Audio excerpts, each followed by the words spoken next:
Hello and welcome to Channel's Book Club. This is our first episode for 2025 and we're really excited about this. We wish you a happy new year. We wish you all the best that the year has to offer. We wish you joy, peace and prosperity as you start your journey into the new year. Here on Channel's Book Club, we make a commitment to make it the best year we've had on this show. Please stay tuned and walk this journey with us, and hopefully you will find it very enjoyable and very inspiring.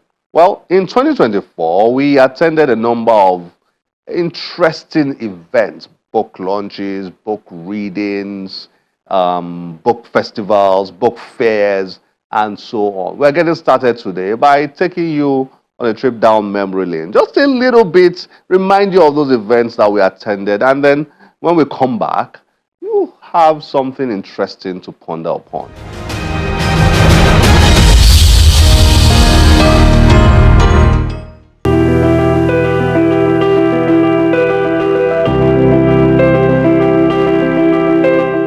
It was the 23rd edition of the Nigeria International Book Fair.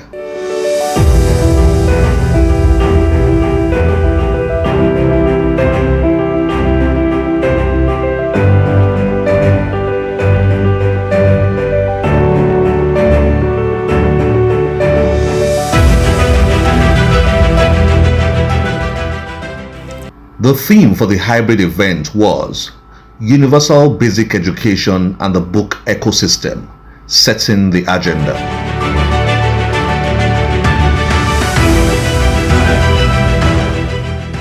The 2024 Nigeria International Book Fair, which covered conferences, workshops, and panel discussions, was attended by 15,000 participants from different countries, including the United Kingdom, India, Turkey, UAE, and Ghana.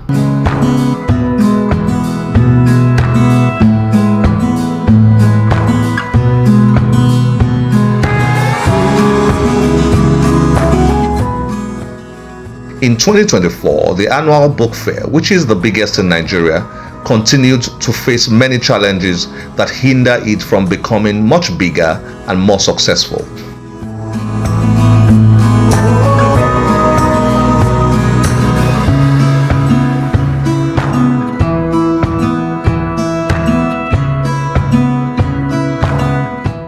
Nevertheless, the Nigerian Book Fair Trust and other stakeholders continue to keep the event alive and relevant.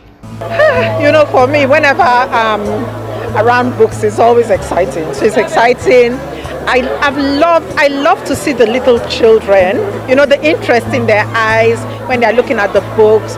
So I think this is really a good thing that the Nigeria International Book Fair has kept on year after year.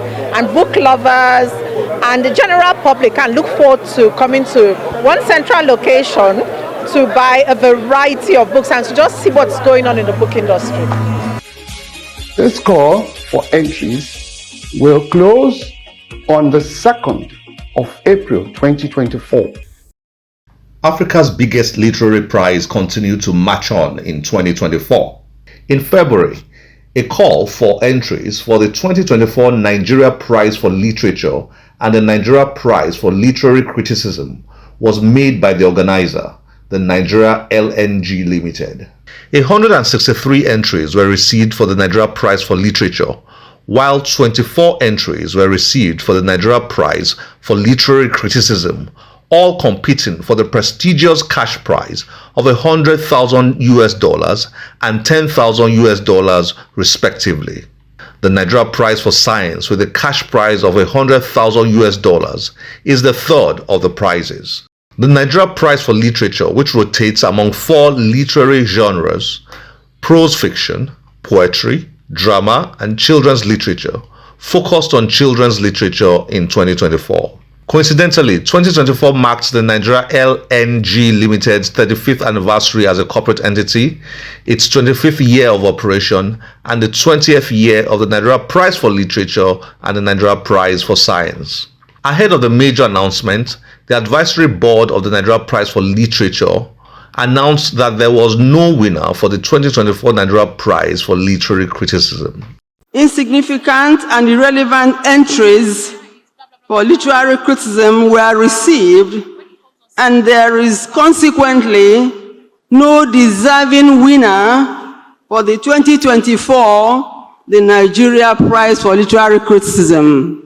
She then went on to read the judge's submission on the shortlisted authors for the 2024 Nigeria Prize for Literature and subsequently announced the winner of the category. After a rigorous adjudication of the 163 entries received for the 2024 the Nigeria Prize for Literature, the panel of judges and the advisory board have, in consideration of its profundity of technique and subject matter, its thematic depth, social relevance, and lyrical configuration, found the winner of the Nigeria Prize for Literature 2024 is Olubunmi Familoni.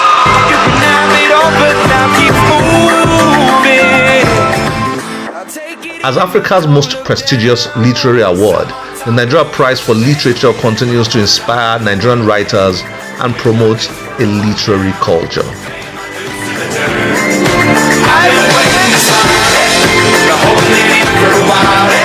Congratulations, sir.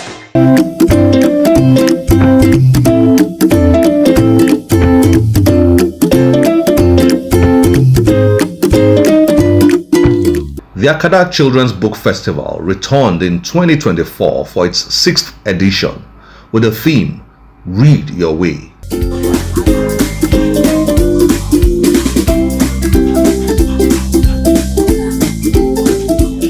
The festival, which aimed to promote a reading culture in children, showcased a variety of literature for children of all ages.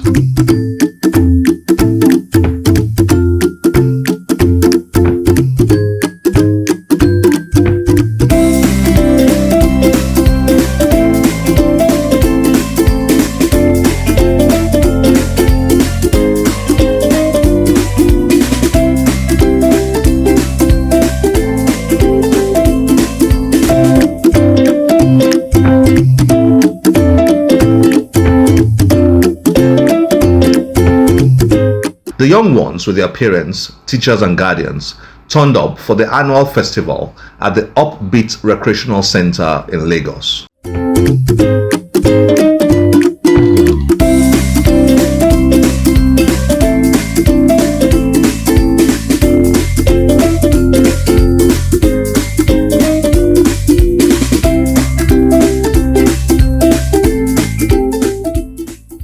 Books it was. But there were many exciting side activities happening simultaneously to educate, entertain, and engage participants.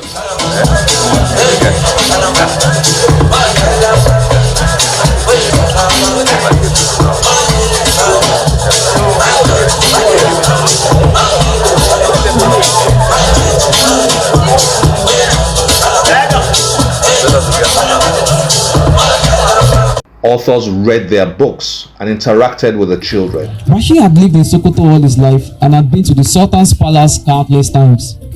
He had heard fantastic tales about amazing places in the country. He had also seen pictures of Aso Rock and knows that the president lives there. I have never been anywhere but here, Rashid said as he ran his fingers over his friend's magical garment. Hamza was picking up their food bowls when he saw a trader approaching. They were curious to know if they had met him before.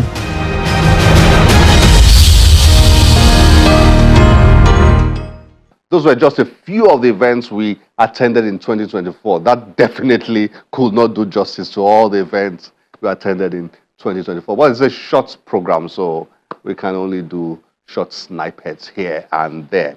Well, in 2024, some books made the news, some for being controversial, some for winning some of the biggest prizes in global literature. Let's first of all explore those books that won the big prizes.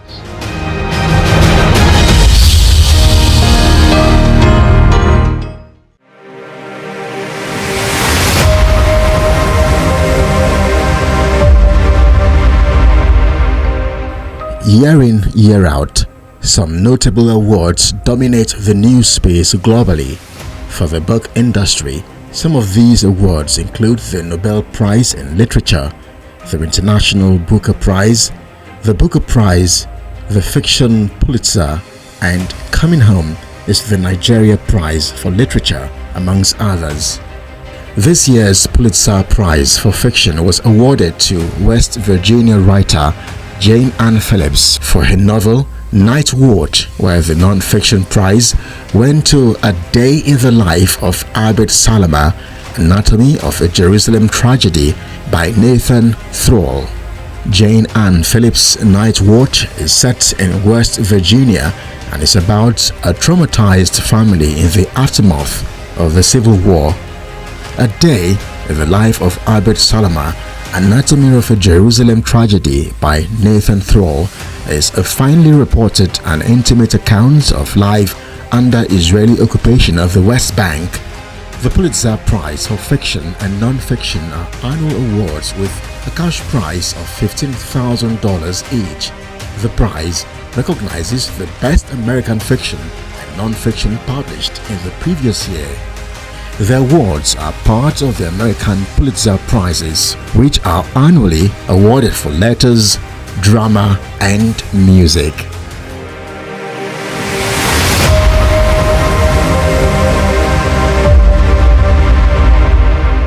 For the International Booker Prize, Kairos by Jenny Erpenbeck, translated by Michael Hoffman, bagged the prize this year. Kairos was announced by the chair of the 2024 judges, Eleanor Wachtel, at a ceremony sponsored by Mason Valentino and held at London's Tate Modern on May 21, 2024. The International Booker Prize, with a cash prize of £50,000, was split equally between author Jenny Erpenbeck and translator Michael Hoffman, giving each equal recognition. Kairos is a story of a romance which begins in East Berlin at the end of the 1980s. The passionate yet difficult long-running affair of Katharina and Hans hits the rocks as the whole world, the socialist GDR, melts away. The book poses complex questions about freedom, loyalty, love, and power. In the opinion of a superbly gifted translator, Michael Hoffman, the book is a great post-unification novel.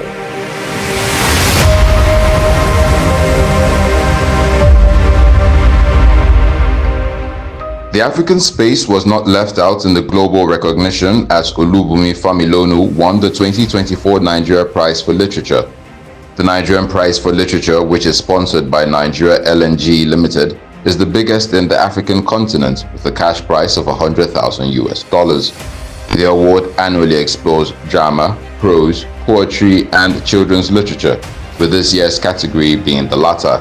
After scrutiny by judges from the entry stage to the longlisted stage and the shortlisted stage, Familonu's book, The Road Does Not End, was announced the winner at the Grand Award night in October.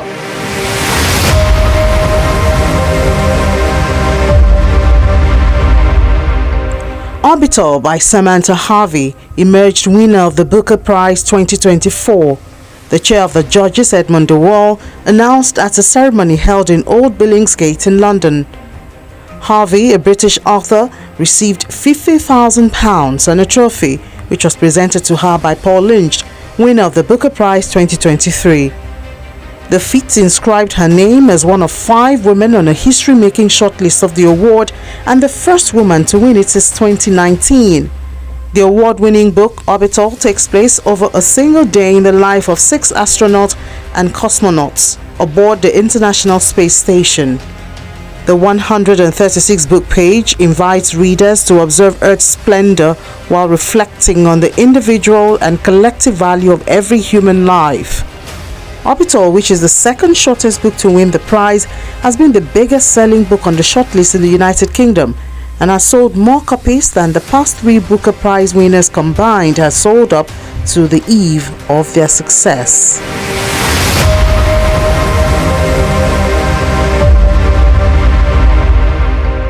The 2024 Nobel Prize in Literature was awarded to the South Korean author Han Kang.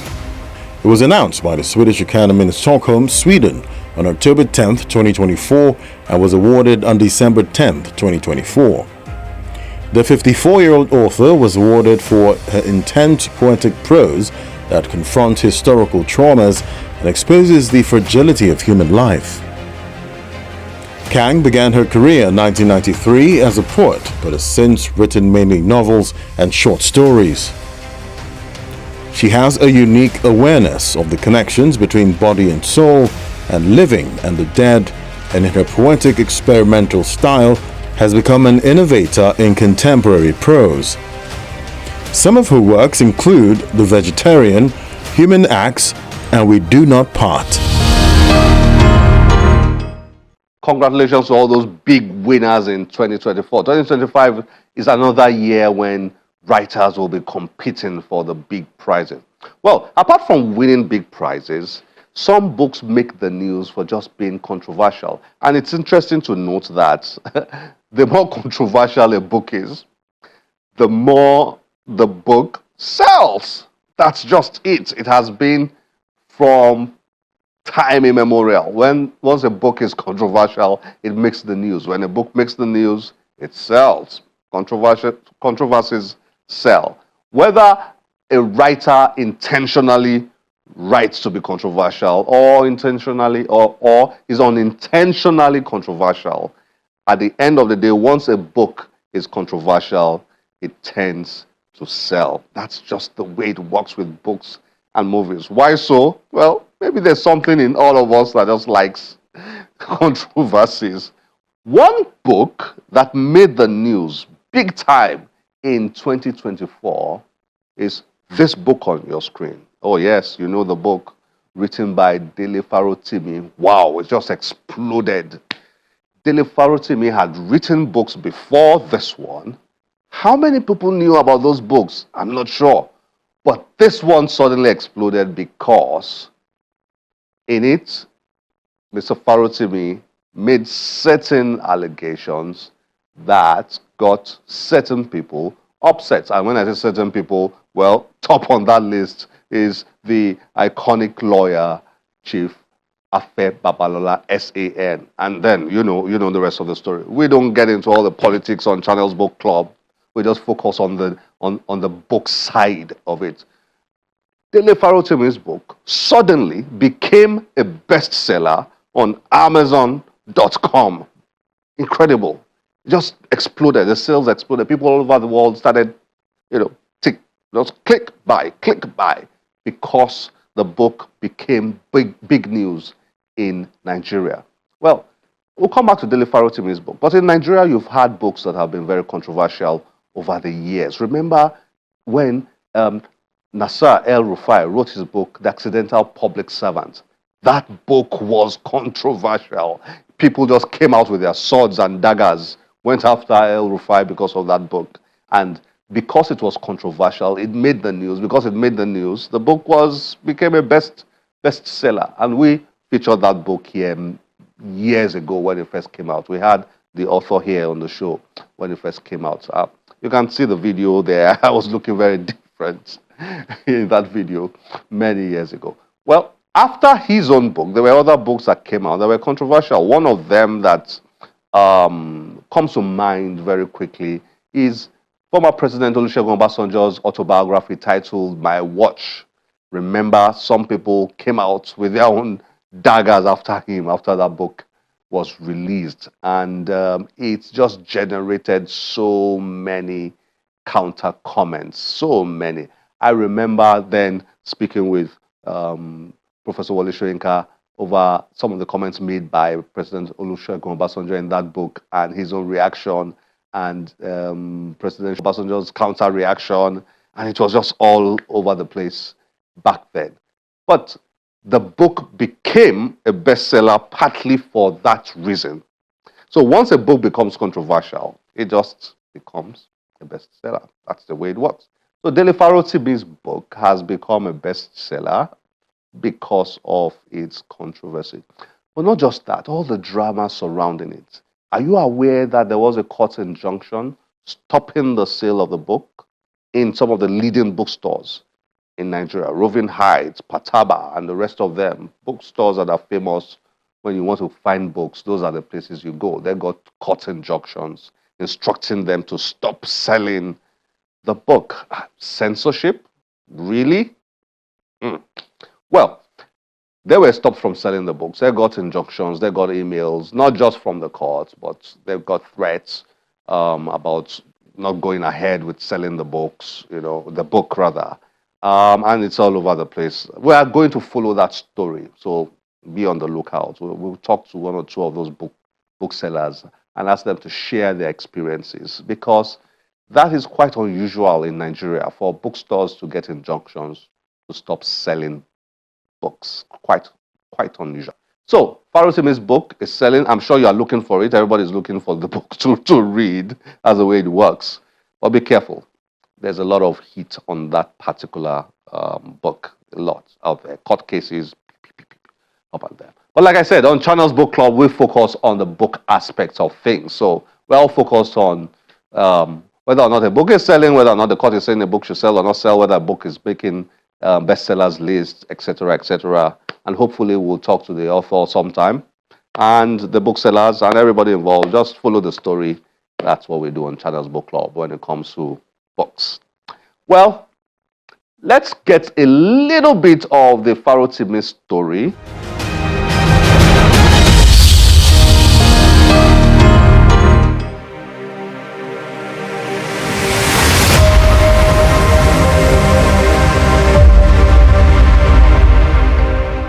One of the books that made the news in Nigeria in the year is Dele Farotimi's newest book, Nigeria and its Criminal Justice System.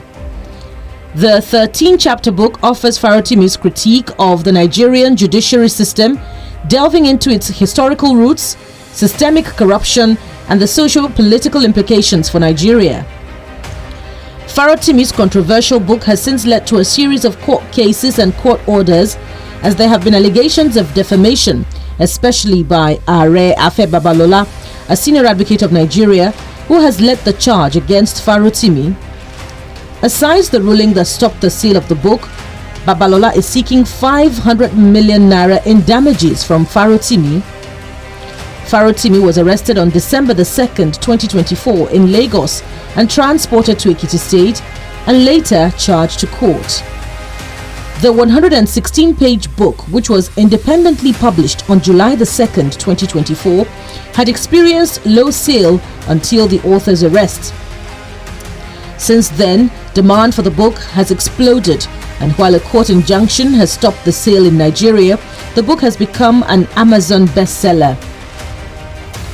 From classics to modern novels, books have been banned for all kinds of reasons, for being too honest, too bold, making people think about things they would rather avoid, or in some cases due to libels. In 2014, late Nigerian politician Buruji Kashamu filed 2 libel cases against former President Olusegun Obasanjo for claims he made in his autobiography, My Watch. An Abuja court subsequently stopped the sale of the book in Nigeria in December 2014 before copies of the book could hit bookshelves. The ruling was later reversed in May 2015, but before then demand for it had skyrocketed, leading to the creation and sale of pirated copies on the streets. But should books ever be banned by courts? What are the implications of such court injunctions?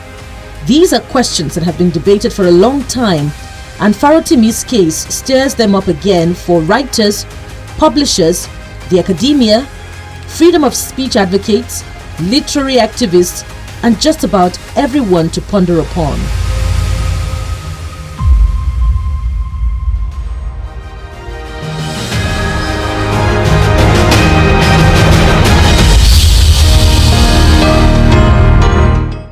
We will track the story as much as possible. We'll just follow the news behind the story. Well, this is where we have to end the show today. As always, we'll be delighted to get your feedback through any of our social media platforms displayed on your screen. My name is Olakunle Kasumo. Remember, one great book can change your life. Bye-bye.